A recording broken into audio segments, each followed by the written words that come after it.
والد کے ساتھ امی یونیورسٹی میں پڑھتی تھیں۔ دونوں نے وہاں ایک دوسرے کو پسند کیا۔ پھر ابو رشتے کے لیے نانی کے پاس آئے۔ ہماری نانی نے کچھ رد و قدا کے بعد بیٹی کی پسند کا خیال کرتے ہوئے رشتہ قبول کر لیا۔ یوں ابو کی شادی میری ماں سے انجام پا گئی۔ بے شک یہ ان کی محبت کی شادی تھی، لیکن میرے والد بے حد شکی مزاج تھے۔ خاص طور پر وہ میری ماں کو میکے جانے سے روکتے تھے۔ اس بات پر امی دل گرفتہ ہوتی، تب ابو بے دلی سے جانے کی اجازت دے دیتے۔ دونوں میں یہی ایک اختلاف تھا جس نے ان کی زندگیوں میں تلخی گھول دی۔ امی جان کو میک اپ پسند تھا، وہ فیشن کی دل دادا تھیں۔ یہ بات ابو کو شادی سے پہلے معلوم تھی، تب تو کچھ نہ سوچا، مگر جب شادی ہو گئی وہ میری ماں کو فیشن کرنے سے منع کرتے اور میک اپ سے روکتے تھے۔ ان کا کہنا تھا بری عورتیں میک اپ کرتی ہیں۔ امی اپنی یہ آرزو میکے میں پوری کر لیا کرتی تھیں۔ ان کی خالہ کا بیوٹی پارلر تھا۔ جب نانی کے گھر آتی، خالہ کے بیوٹی پارلر پر جا کر بھویں بنواتی، بال کٹواتی اور میک اپ کے ارمان بھی پورے کر لیتی۔ ایک روز والد ان کو لینے نانی کے گھر آئے۔ امی کو معلوم نہ تھا کہ یہ اچانک آ جائیں گے، کیونکہ انہوں نے جمعے کا کہا تھا، مگر جمعرات کو آ گئے کہ کچھ مہمان آئے تھے۔ گھر میں امی کی ضرورت تھی۔ والدہ گھر پر نہ تھیں۔ نانی کو بتانا پڑا کہ خالدہ اپنی خالہ کے گھر گئی ہے۔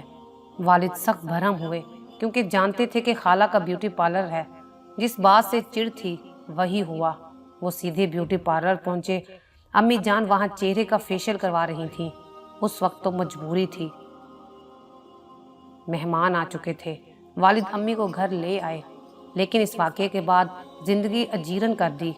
ہر وقت کہتے کہ نہ جانے تم چھپ چھپ کر بیوٹی پارلر کس کے لیے جاتی ہو؟ جب میک اپ ناپسند ہے تو کس کے لیے کرتی ہو؟ انہی حالات میں سال بیت گیا اور میری پیدائش متوقع ہو گئی۔ میری پیدائش سے 2 ماہ قبل امی نانی کے گھر چلی گئیں، جبکہ ابو یہ نہیں چاہتے تھے کہ وہ وہاں جا کر رہیں، مگر نانی نے ضد کر کے بیٹی کو روک لیا کہ پہلی اولاد کا جنم ہوگا، ماں کے علاوہ اور کون خیال رکھ سکتا ہے۔ خیر، میں نے جنم لیا تو نانی نے والد کو اطلاع کر دی۔ کسی گھر میں پہلا بچہ جنم لے تو خوشیاں منائی جاتی ہیں، مگر جب میں پیدا ہوئی تو والد نے امی پر الزام لگا دیا کہ تم میکے میں زیادہ رہتی تھی، نہ جانے یہ بچی میری اولاد بھی ہے کہ نہیں۔ یہ ایسی بات تھی جو معمولی نہ تھی۔ امی اور نانی کے دل پر میرے باپ کے یہ جملے تیر بن کر لگے۔ بیٹی کی خوشی خاک ہو گئی اور وہ غم سے نڈھال ہو گئی۔ یوں میری ماں شوہر سے اتنی ناراض ہوئیں کہ پھر وہ پلٹ کر سسرال نہ گئی۔ کچھ دن تک والد امی کو مناتے رہے، مگر جب ان کا غصہ ٹھنڈا نہ ہوا تو ابو کو احساس ہوا کہ ان سے کتنی بڑی بھول سرزد ہوئی ہے۔ پہلی بار بیٹی کی صورت دیکھتے ہی اللہ تعالیٰ کے کرم کا شکر ادا کرنے کی بجائے انہوں نے کیسے غلط الفاظ منہ سے نکال دیے تھے۔ سچ کہتے ہیں کہ زبان سے نکلے الفاظ اور کمان سے نکلا تیر واپس نہیں آتے۔ ماں کے دل پر شوہر کی زبان کا ایسا گھاؤ لگا کہ انہوں نے والد سے علیحدگی کا فیصلہ کر لیا۔ وہ پلٹ کر شوہر کے گھر نہ گئیں، حالانکہ وہ کئی بار منانے آئے۔ میں بد نصیب باپ کی شفقت سے تو محروم ہوئی ہی تھی، ماں کی محبت سے بھی دور کر دی گئی۔ جب والد نے امی کو طلاق بھجوا دی، 2 سال بعد نانا نانی نے امی کی دوسری شادی کر دی۔ والدہ شادی کرنا نہیں چاہتی تھیں، مگر نانا نے اپنے عزیز کے بیٹے راحیل سے لکھوا لیا کہ اس صورت میں نکاح ہوگا اگر وہ مجھے سکے باپ کا پیار دیں گے اور کبھی مجھے میری ماں سے جدا رہنے پر مجبور نہ کریں گے۔ راحیل نے، جو نانا کے رشتے میں بھتیجے ہوتے تھے، ان شرائط کو مان لیا اور امی جان سے ان کی شادی ہو گئی۔ یہ ان کی دوسری شادی تھی۔ پہلی بیوی 2 بچے چھوڑ کر فوت ہو گئی تھی۔ امی نے ان بچوں کو ماں کا پیار دیا اور یوں بھی بہت خیال رکھتی تھیں کہ راحیل اس کے اوز مجھ کو بیٹی جیسا رکھیں گے اور باپ کی کمی محسوس نہ ہونے دیں گے۔ شادی کے بعد شروع دنوں میں نانی کے پاس رہی تاکہ والدہ اپنے نئے گھر میں قدم جما لے۔ میں بہت چھوٹی تھی اور ماں کے لیے روتی تھی، ان کی سخت کمی محسوس کرتی تھی۔ جب 3 برس کی ہو گئی تو ایک روز امی مجھے آ کر اپنے گھر لے گئیں۔ راحیل نے کچھ عرصہ پیار دیا، بلکہ پیار جتلاتے تھے اور خیال بھی رکھتے تھے۔ لیکن کسی اور کے بچے سے پیار کرنا ان کی فطرت میں شامل نہ تھا۔ رفتہ رفتہ ان کا مزاج بدلنے لگا، وہ مجھ سے کٹے کٹے رہنے لگے۔ والدہ نے جلد ہی ان کے مزاج کے بدلاؤ کو محسوس کر لیا۔ ان کے سامنے میری پرورش اور پڑھائی سب سے بڑا مسئلہ تھا۔ وہ خود اتنی تعلیم یافتہ تھیں کہ کوئی اچھی ملازمت کر سکتی تھیں، مگر راحیل نے اجازت نہ دی۔ وہ بولے، میں نے نکاح ثانی اس وجہ سے کیا ہے کہ میرا گھر اور بچے دیکھنے والی ہو۔ اگر تم ملازمت کرو گی تو بچے اور گھر نظر انداز ہوگا۔ امی نے شوہر کی خوش نودی کی خاطر ان کی ہر بات مانی تاکہ وہ مجھے برداشت کر لے اور معصوم بچی کو ماں سے جدا نہ ہونا پڑے۔ امی بہت اچھی فطرت کی خاتون تھیں، جبکہ راحیل تنگ نظر اور عجیب فطرت کے مالک تھے۔ ابتدا میں اچھا سلوک کیا، بعد میں ان کی فطرت ظاہر ہو گئی۔ وہ مجھ معصوم سے کھلم کھلا دشمنی پر اتر آئے۔ اپنے بچوں کو میرے سامنے پیار کرتے، بہت محبت اور شفقت سے کھلاتے، اور میں بیٹھی منہ دیکھا کرتی۔ وہ مجھے نہ پوچھتے اور نہ اپنے پاس بلاتے، بلکہ دور بھگا دیتے۔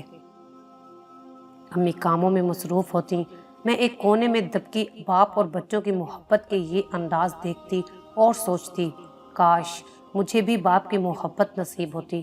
مجھے پتہ چل چکا تھا یہ میرے سگے والد نہیں ہیں بلکہ سوتیلے باپ ہیں۔ یہ خود انہوں نے ہی باور کرا دیا تھا تاکہ میں بے تکلف ہو کر ان کی گود میں نہ چڑھوں جیسے ان کے بچے چڑھتے تھے۔ والدہ ان کے اس رویے پر شاکی تھیں، مگر خاموش رہتی تھیں۔ نانی سے کہتی تھیں، آخر اس نے بڑے ہونا ہے، اسے پتہ لگنا ہی ہے کہ یہ اس کا سگا باپ نہیں ہے، تو ابھی سے پتہ چل جائے، کیا حرج ہے۔ میں 5 سال کی چھوٹی بچی ایسی باتیں کیا سمجھتی۔ مجھے تو بس ایک احساس محرومی جلانے لگا جب وہ اپنے بچوں کو ٹافیاں، بسکٹ دیتے، کھلونے لا کر دیتے یا پیسے دیتے۔ تب میری ماں میرے لیے اور زیادہ چیزیں لاتی اور کہتی، بیٹی غم نہ کر، میں ان کے بچوں سے زیادہ دوں گی۔ اب میں تیری ماں ہوں اور میں ہی تیرا باپ ہوں، تمہیں کبھی باپ کی کمی محسوس نہ ہونے دوں گی۔ جو جو وقت گزرتا گیا عقل آتی گئی۔ اب میں ماں کی بے بسی کو سمجھ سکتی تھی اور سوتیلے باپ کی فطرت کو بھی۔ کبھی ماں کے پیار سے جی بہل جاتا، کبھی دل خون ہو جاتا۔ وقت کے ساتھ ساتھ راحیل کے رویے میں میرے لیے سخت بیزاری، بیگانگی اور روکھا پن آتا جا رہا تھا۔ وہ ہر بات پر روکتے ٹوکتے، یہ کرو یہ نہ کرو، جبکہ اپنے دونوں بچوں کو ہاتھوں کا چھالا بنا کر رکھتے تھے۔ ان کے اس سلوک سے میرے ذہن پر بہت برا اثر پڑ رہا تھا، کیونکہ وہ کسی وقت بھی مجھے چین سے نہ رہنے دیتے تھے۔ ماں اب راحیل سے میری خاطر کنارہ کشی اختیار نہ کر سکتی تھی، کیونکہ وہ ان کے ایک اور بچے کو جنم دینے والی تھیں۔ تبھی انہوں نے فیصلہ کیا کہ وہ مجھے میری نانی کے گھر بھجوا دیں گی۔ نانی مجھ سے بہت پیار کرتی تھی، خالہ بھی بہت چاہتی تھی۔ میں اتنی سمجھدار ہو چکی تھی کہ ماں کی مجبوریاں سمجھنے لگی تھی۔ نانی کا پیار بھی ماں کے پیار کی طرح مجھے سکون دیتا تھا۔ ماموں ممانی خیال رکھتے تھے۔ راحیل کی عقابی نگاہوں میں چبھتی حقارت کی تپش کو اب میں برداشت نہ کر سکتی تھی۔ نانی کے ہاں زیادہ سکون ملتا، تبھی ماں کی جدائی کو برداشت کر لیا۔ ان دنوں چھٹی جماعت میں تھی جب نانی کے گھر مستقل رہنے آ گئی۔ امی ہفتے میں ایک بار گھنٹے 2 گھنٹے کے لیے آ کر مل جاتی تھیں۔ ماموں اور نانی نے میری تعلیم جاری رکھی، وہی میرا خرچہ برداشت کرتے تاکہ سوتیلا باپ یہ نہ کہے کہ میں نے فائزہ کی تعلیم پر خرچہ کیا ہے۔ جہاں تک ماں کا بس چلا میرا خیال رکھا، مگر جب گھر میں ایک فرد کی نگاہوں میں نفرت ہو تو دل و ذہن پر بہت برا اثر پڑتا ہے۔ میری سوتیلی بہن کا نام ارم تھا، وہ مجھ سے پیار کرتی تھی، وہ میری جدائی کو بہت محسوس کرتی تھی۔ واپس گھر لانے کے لیے والدہ سے اصرار بھی کرتی تھی، مگر نانی، خالہ اور ماموں نے جانے نہ دیا۔ میں نے بھی سوتیلے باپ کے گھر لوٹ کر جانا گوارا نہ کیا۔ ارم کو باجی کہتی تھی۔ ان کی منگنی میٹرک کے بعد پھوپھی کے بیٹے سے کر دی گئی۔ امی نے جب تیسرے بچے کو جنم دیا تو وہ زندگی کی بازی ہار گئیں۔ وہ بچہ بھی وفات پا گیا۔ ارم باجی کا جہیز امی نے اپنے ہاتھوں سے بنایا تھا۔ ارم باجی کی شادی ہو گئی۔ وہ رخصتی کے وقت اپنی ماں کو نہیں بلکہ میری ماں کو یاد کر کے بہت روئی تھی۔ ماں رہی اور نہ باپ، پہلے نانی کے گھر پر تھی۔ امی کے باقی دونوں چھوٹے بچے بھی ان کو اپنے گھر لانے پڑ گئے۔ میں ان دنوں سمجھدار ہو چکی تھی، خالہ کی شادی ہونے والی تھی اور اب ان بچوں کو فی الحال نانی کے ساتھ مجھے سنبھالنا تھا۔ قدرت بھی کیسے عجیب کھیل کھیلتی ہے۔ راحیل کو میرا وجود برداشت نہ تھا۔ ان کے اپنے 2 بچے اللہ نے پھر سے بن ماں کر دیے تھے۔ اگرچہ وہ میری ماں کی کوکھ سے پیدا ہوئے تھے، مجھے وہ پیارے تھے، لیکن ان بچوں کے ساتھ ساتھ میری دنیا بھی اندھیر ہو گئی تھی، کیونکہ وہی ماں تھیں اور وہی میرا باپ تھیں۔ میرے پاس تو ان دونوں میں سے کسی ایک کا بھی پیار نہ رہا تھا۔ نانی 2 سال بعد چل بسیں۔ اب میں صحیح معنوں میں لاوارث ہو گئی۔ نانا ضعیف اور صاحب فراش تھے، بہویں ان کی خدمت سے قاصر تھیں۔ ان کو خالہ اپنے گھر لے گئیں۔ چھوٹے 2 بچے راحیل واپس لے گئے اور میں اکیلی ماموں مومانی کے پاس رہ گئی۔ ان دنوں 8ویں میں تھی۔ اسکول سے آ کر مومانی کے گھر کے کام کاج میں ہاتھ بٹاتی۔ میں ان پر بوجھ نہ تھی، وہ میرا خیال رکھتی اور میں ان کا۔ ان کے بچے بھی تھے، جی ان سے بہلاتی، مگر اپنی ماں کے بچے بہت یاد آتے تھے، جن کی 2 سال میں نے دیکھ بھال کی تھی، اور اب وہ ارم باجی کے پاس تھے۔ راحیل کے اکیلے ہونے کے سبب باجی اور ان کے شوہر راحیل کے گھر آ کر رہنے لگے تھے، جبکہ باجی کا اپنا بھائی پڑھنے کی خاطر ہاسٹل چلا گیا تھا۔ حیرت کی بات تھی، اتنی مدت تک سکے باپ اور دادی وغیرہ نے کبھی مجھے یاد نہ کیا، لیکن اب پھپھی میرے بارے میں مومانی کو فون کرنے لگی تھی کہ فائزہ کیسی ہے، ان سے ملنے اور بات کرنے کو جی چاہتا ہے۔ میرے لیے رشتے دار اجنبی تھے۔ یہ رشتے دار اور ان کی رشتے داری بھی میرے لیے کوئی معنی نہ رکھتی تھی۔ میں تو یہی کہوں گی، ایسے رشتے دار محبت نہیں بانٹتے، وہ صرف تماشبین ہوتے ہیں، اور ان کا تصور ایسا ہی سہانا جیسے دور کے ڈھول سہانے ہوتے ہیں۔ البتہ کبھی کبھی ارم باجی اصرار کرتی تو راحیل سے نفرت کے باوجود میں ان کے گھر چلی جاتی، صرف اپنی ماں کے 2 بچوں سے ملنے کے لیے، کیونکہ ارم باجی کو میری ماں کا پیار بھولا نہ تھا۔ تبھی وہ مجھے پیار دیتی تھی اور اپنے باپ کو بھی سمجھاتی تھی کہ اس سے پیار کرو، اصل معنی میں تو یہ یتیم ہے، ماں کا پیار اور نہ باپ کا پیار اس کے پاس رہا ہے۔ ان باتوں کا اس شخص کے دل پر کبھی اثر نہ ہوا۔ وہ ہمیشہ کہتا تھا، میری 2 بیٹیاں ہیں، ارم اور کرن۔ وہ مجھے بیٹی کہتا ہی نہ تھا، اس بات کا بہت گلہ تھا۔ بے شک باپ کا پیار اس کے پاس میرے لیے نہ تھا، کم از کم زبان سے بیٹی کہہ دیتا تو بھی میں سمجھتی کہ میرے دوسرے بہن بھائیوں کے ناطے اس کا مجھ سے ایک مقدس رشتہ ہے۔ ایک روز میں ارم باجی کے گھر سے 2 دن بعد ماموں کے گھر آئی تو مومانی نے بتایا کہ تمہاری پھپھی تم سے ملنے آنا چاہتی ہیں۔ یہ میری سکی پھپھو کی بات ہو رہی تھی، جن کو کبھی دیکھا نہ تھا۔ وہ دراصل میری مومانی کی بڑی بہن کی سہیلی تھی، ان کے ساتھ پڑھا تھا، اسی وجہ سے مومانی سے بات ہو جاتی تھی۔ آپ بڑی ہیں، جیسا مناسب سمجھیں۔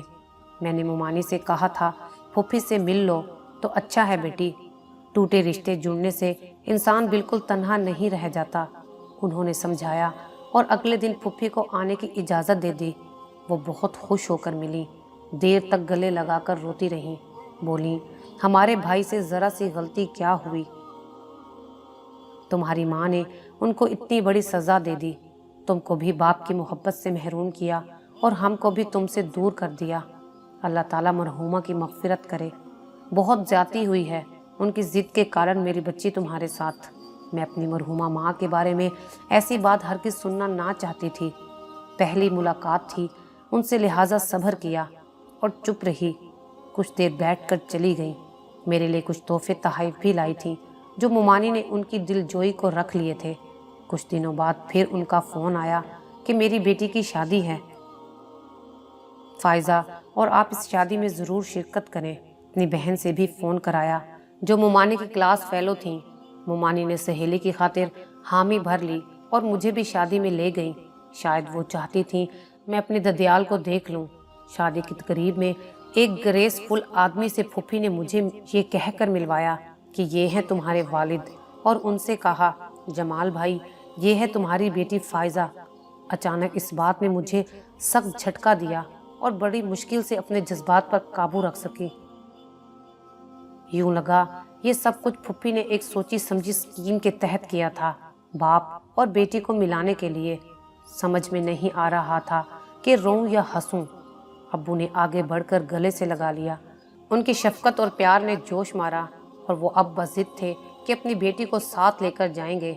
بہت جدائی سہ لی ہے، اب ہمارے ساتھ ہی رہے گی یہ، اپنے باپ کے گھر میں۔ مجھے کیا چاہیے تھا؟ میں خود پریشان اور بے آسرا تھی۔ آج خدا نے میرے سکے والد سے ملا دیا تھا اور انہیں مجھ پر مہربان بھی کر دیا تھا۔ والد نے ماموں سے بات کی اور ایک شرط رکھی کہ فائزہ آپ لوگوں کے گھر آئے گی مگر کبھی اپنے ستیلے باپ کے گھر نہ جائے گی۔ ماموں کو بھلا اس بات پر کیا اعتراض ہو سکتا تھا؟ وہ چاہتے تھے کہ میری شادی میرے سگے والد کریں اور میں اپنے ابو کے گھر سے رخصت ہوں۔ جب والد کے ساتھ ان کے گھر آ گئی، انہوں نے میری بہت قدر و منزلت اپنی بیوی اور بچوں سے کروائی۔ وہ بھی بہت پیار سے ملے۔ مجھے لگا میں واقعی اپنوں میں آ گئی ہوں، پچھلے سارے غم بھول جاؤں گی۔ بچے غلطیاں کرتے ہیں اور ماں باپ درگزر کرتے ہیں، مگر میرے ساتھ ایسا نہ ہوا۔ مجھے والد کے گھر بہت پیار ملا مگر معافی نہ ملی۔ مجھ سے غلطی ہو گئی کہ میں نے والد کے حکم کا پاس نہ رکھا اور ستیلے باپ کے گھر چلی گئی۔ مجھے یہاں آئے سال ہوا تھا اور ایک روز ارم باجی ہمارے گھر آئیں۔